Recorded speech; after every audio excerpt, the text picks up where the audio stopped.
This is TPL Local Kingston. Thanks for being with us.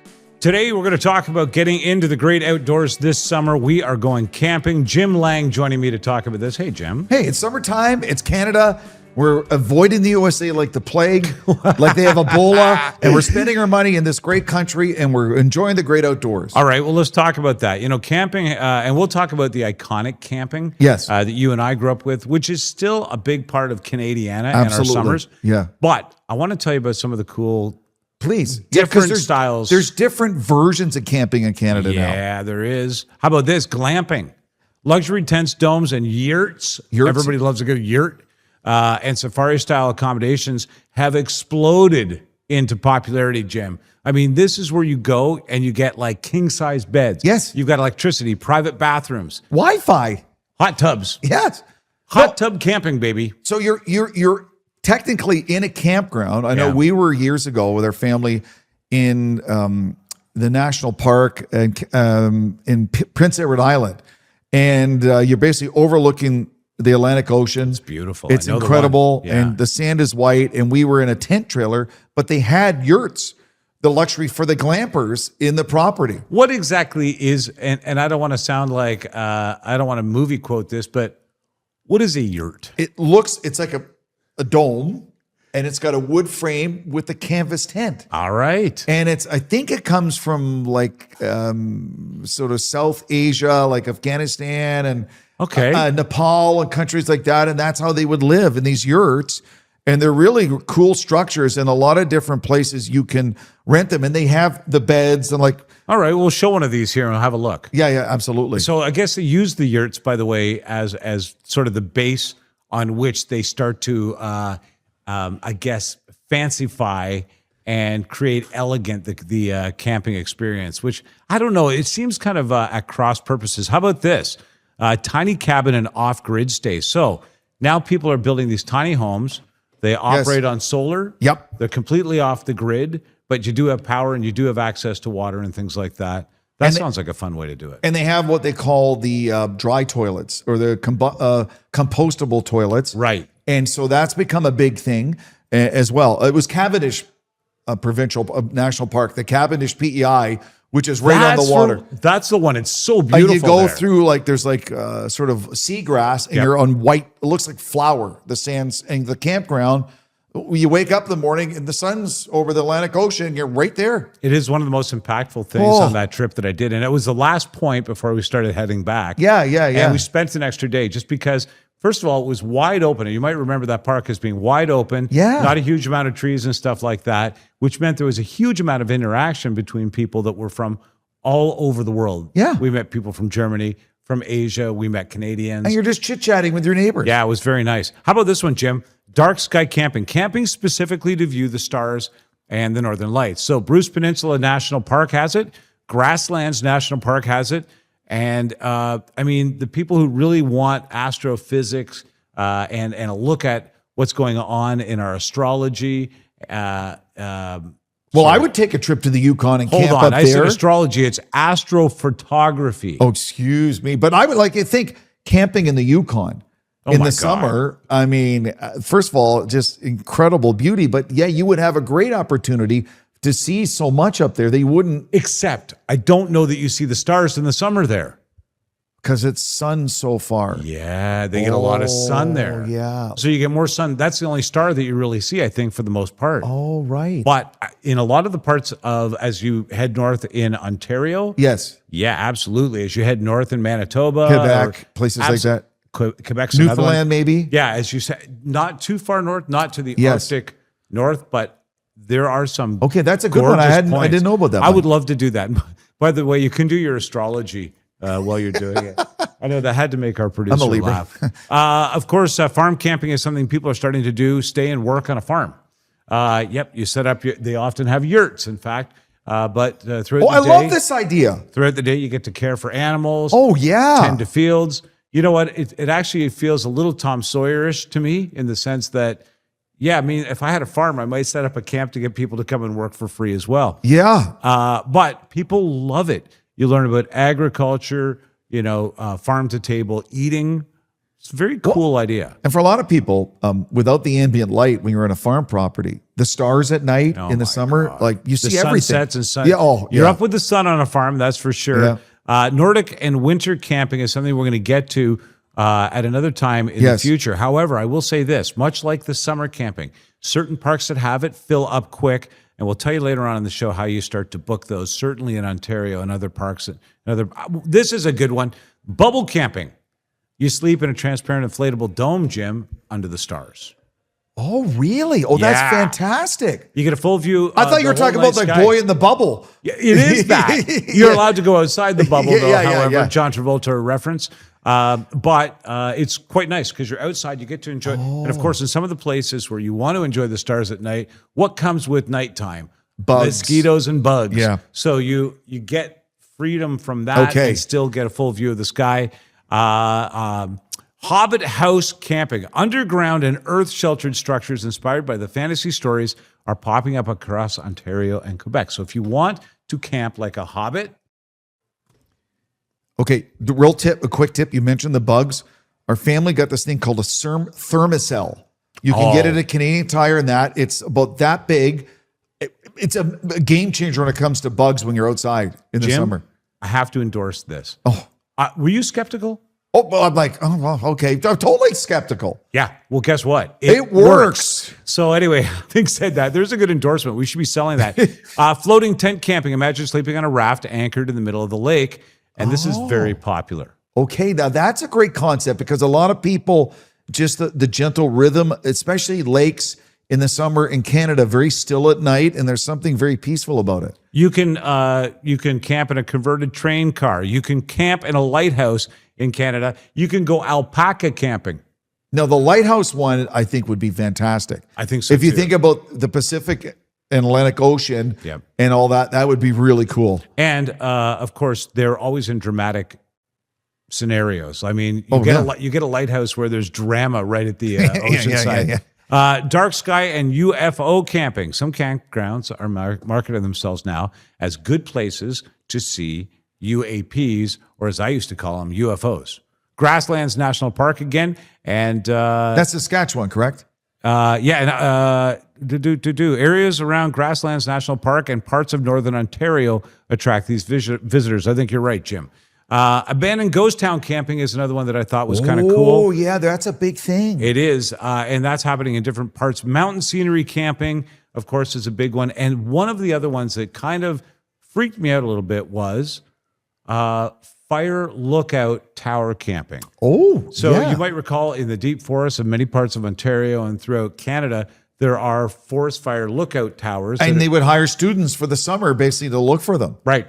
And so essentially now those have been converted into camping locations. Wow. Yeah. Make sure you don't turn over too far out of your sleeping bag. That's well, they usually have pretty good railings in the top there. Okay, I'm glad to hear that. Let's kind of switch gears for a second and talk about where to camp and how to camp, because there are amazing places across the country people can go to camp, but you need to book it and you need to be ready to do this. For instance, we have some friends, our family, who go to Algonquin Park every year.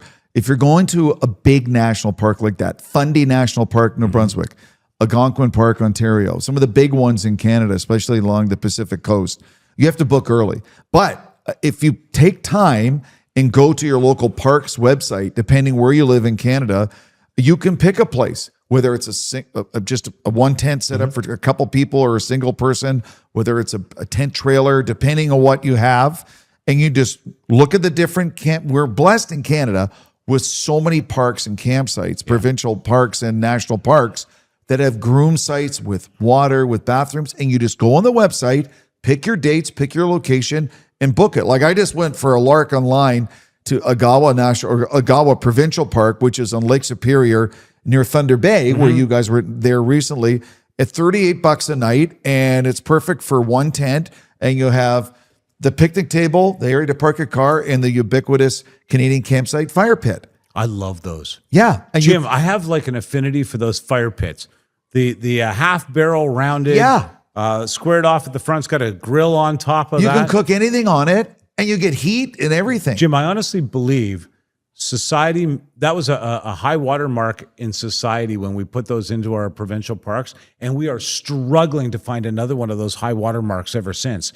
It is Canadian iconic classic barbecuing outdoors. I want one. Well, now it's funny you say that. There are companies that agree with you, and there's different companies in Canada who are taking metal, scrap metal, and making them for sale for people.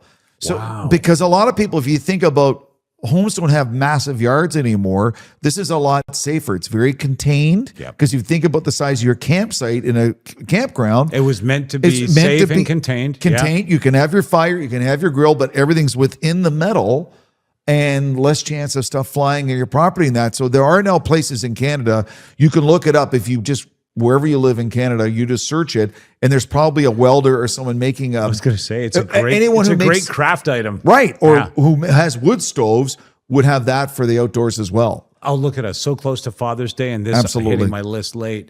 You know what I remember? It's so funny that you're talking about that iconic. So let's talk about the iconic campsite here in Canada. You got your picnic table. Yeah. You've got your semi-level site, although depending on what your level is. Yeah. Depending on where you are, you might have to do a little bit of leveling. Some are more level than others. Exactly.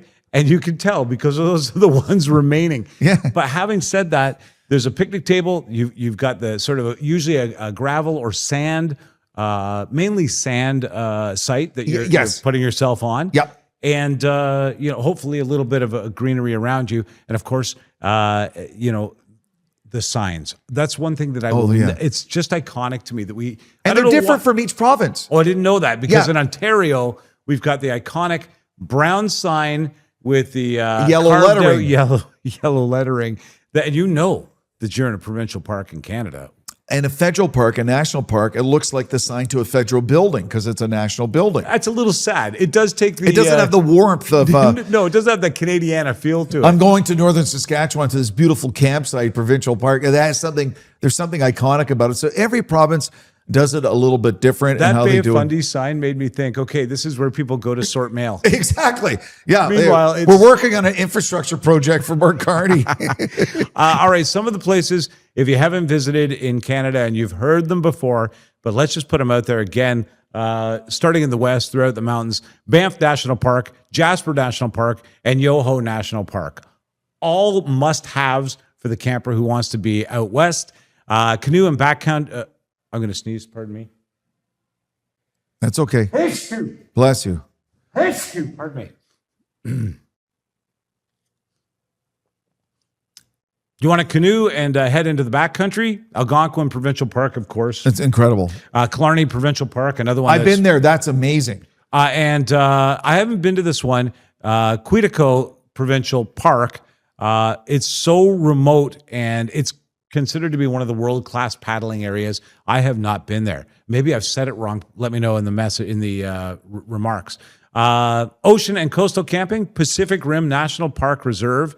I saw this when I was out west, and I thought to myself, this would be a really beautiful place to begin or end a journey, even if camping was only a portion of what you were doing. I forgot because our oldest daughter lives in Edmonton, and she's been there. It's called Elk Island National Park. I saw that on my journey. They have elk, bison. It's incredible, and you can day camp, sleep over, canoe there, and the wildlife and the nature. Yeah, with wildlife like that, you don't really have to take groceries with you. I'm pretty sure that's just for show. Oh, okay. Yeah. Northern and unique experiences you might want to look. Oh, by the way, Cape Breton Highlands on the coast, incredible. And we've mentioned Fundy National Park, which is really, if you're going to pick one park that really represents that part of Canada, Fundy is an essential one. Now, if you're in Quebec, there's one just east of Rimouski. It's right on the St. Lawrence River, and it's where the salt water meets the fresh water. Right. And it's called Parc National du Bic, or Bic Park. Right. And when you're there, there's like rabbits and all these animals just wandering around. And when you go to the water, you'll see seals in the saltwater part. But if you go to the freshwater, it's different wildlife. And that's incredible. Because, right? Right. It's a stunning park. And probably certain species that only thrive in that mix of brine and freshwater. Yes. Wow. And I know there's I believe it's in the Chicoutimi area. On the Saguenay, there is whale watching parks in Quebec as well, like beluga whales and stuff. So we're spoiled in Canada, the different kinds of parks we can Gros check out. Morne National Park. What about that? Yes. One of Canada's most unique geological sites. The landscape there, like nothing else you'll see anywhere in the world. Grasslands National Park, we keep mentioning. And Tombstone Territorial Park, the Patagonia of the North. Because of the mountainscapes, because of the temperate forests and things like that are mixed within it. And that brings waterfalls and riverways and excellent paddling experiences. You know what else we have in Canada people don't realize? What's that? We have deserts. What? Yeah. What? Southern Saskatchewan. Yeah. And the southern Okanagan Valley towards the American border. There are desert kind of geography there. As we made our way through Regina, from Regina into Alberta, we saw the largest inland saltwater body of water in the world. Yeah. And so that's an incredible thing to experience. Much to do, great places to camp. No excuses not to get out there. And in fact, even if you're just saying to yourself, okay, we didn't get to it this year, start planning it now. Oh, yeah. Because you can create a heck of a journey your family will not forget for many years to come. Real quick, here's a tip for a lot of people who don't realize early mid-September, if you can get the time off, that late summer, early fall camping is phenomenal. It's less busy because kids are back in school. So you have more choice at campsites and campgrounds. And that time of year is phenomenal to be in the great outdoors. The fall and winter camping, I think we should hit it as Yeah. we get to the end of the summer here and get prepped. Thanks, Jim. I appreciate this. Looking for reliable and convenient personal safety products? Less Lethal has you covered. As Canada's only authorized Byrna distributor, we provide a range of products for recreation, protection, and security. Explore our Byrna launcher lineup, including the LE, SD, TCR, and Mission 4, designed for different levels of performance and protection needs. We also offer the Banshee personal safety alarm, designed to protect children, women, and vulnerable individuals. Because your safety is our top priority. Shop now at lesslethal.ca.